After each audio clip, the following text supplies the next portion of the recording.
I'm not trying to presenting split personality within the individual. But in reality, me, the simple, good, kind person, and me, the dictator, from inside, there are two different ones. We see different behavior with the person, with different controlling, different way of thinking. All of those, even personality to a certain extent, all of them, because of this controlling thing functioning within us.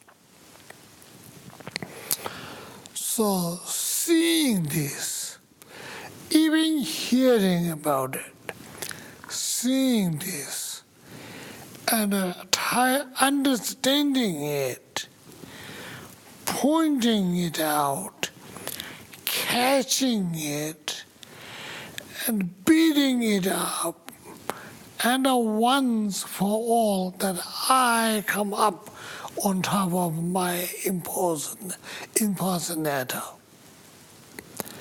is a really fundamental basis of Mahayana functioning, compassion and these two together. Mahayana, Vajrayana, especially, everything is built on top of that. So if you don't have that, and building a Mahayana Vajrayana will be building an ice castle. Ice castle. So when the ice melts, the base on which you build ice castle, when the ice melts, they all go. They all go. So, in order to make the Vajrayana genuine and real, perfect, the most wonderful vehicle claimed to be, it depends on both compassion and the spiritual wisdom. So a lot of people do talk about it, Vajrayana, this and that, very easy way. But talking easy way is one thing. And really getting within the individual is another thing. Although I would love to introduce a Vajrayana, but Vajrayana also have a lot of certain restrictions. So I can talk about the Vajrayana. I don't think I can really talk on Sunday talk like this in Vajrayana. Talk about it. So basically, Vajrayana is also another. It is an indestructible vehicle. A vehicle as like a car or the plane, or the truck, or that sort of vehicle which delivers wherever you wanted to go. So in the Mahayana case I introduced earlier, the purpose of the Mahayana is to becoming Buddha. A Buddha doesn't think of a Buddhist Buddha. Some people may think Buddha means Buddhist Buddha. And Buddha talked in the Buddhism, Buddhists talk about it. But for us, Buddha means the best achievement, whoever achieved it, and that is Buddha. So when you're describing Buddha, and we talk about it, the Buddha means cleared of both delusional obstacles and it is impinged. So two obstacles. Delusional obstacles are our negative emotions, and the impinged are it again to be able to affect us if we don't get rid of root. So these are the two obstacles cleared. And complete merit means good karma type, and wisdom merit, simple merit and wisdom merit, meaning the emptiness of that wisdom, completely completed. So meaning everything completely purified and nothing more to gain, and that state is referred as ultimate enlightenment.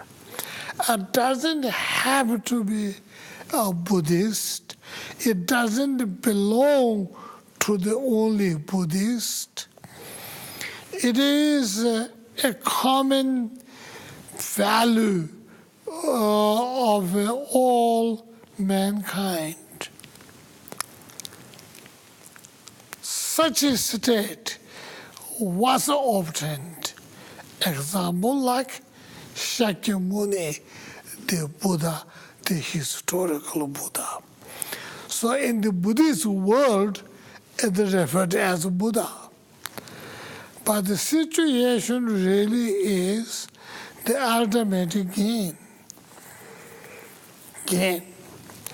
And when we are talking about the incredible mind, incredible precious mind in Mahayana, is seeking that mind, seeking that mind, that is seeking that state for all living beings, not for me alone, not for me, but for all living beings. And such a mind, such a motivation, such an inspiration is driving the individual, almost impossible thing to be able to manage. And yet we don't want to wait for so long to have that result. Yes, we do want it quickly, fast as possible, and knowing ourselves, today's human being, we don't even wait for a couple of seconds, saying it's too slow. So we are in such a period. Yet, this vehicle should be able to deliver. And that's why the quickest ever possible vehicle to deliver is so far known to the mankind is the Vajrayana.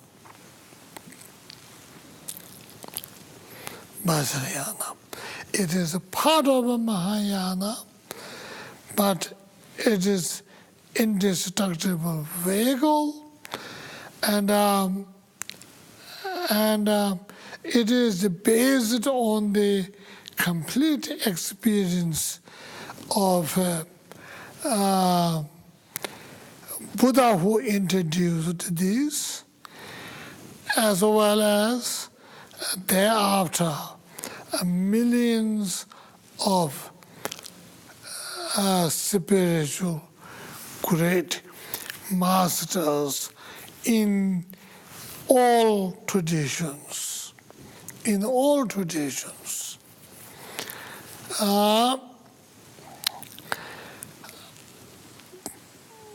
But the activity known to this person is through Tibetan Buddhism.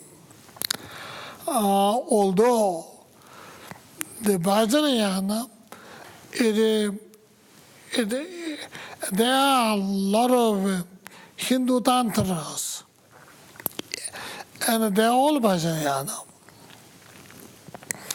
But the name Vajrayana somehow carried with the Tibetan Buddhism, so that is very definitely it's coming from there. So it is definitely part of it. Now, in brief statement, I would like to say what does Vajrayana people try to do. Vajrayana try to utilize the experience that every human being will go through, such as birth, death, and the intermediate state, which we are going through, which we went through, which we will be going through. Using that as an example and try to change or rather transform into extraordinary death, extraordinary intermediate state, and extraordinary controlled birth. The ordinary experience, ordinary in the sense usual experience of these three most important events in one's life, transform them into the extraordinary so that you can reach on the state what you were looking for without much struggling, without much trouble, without much taking time. So that in essence what the Vajrayana is all about it.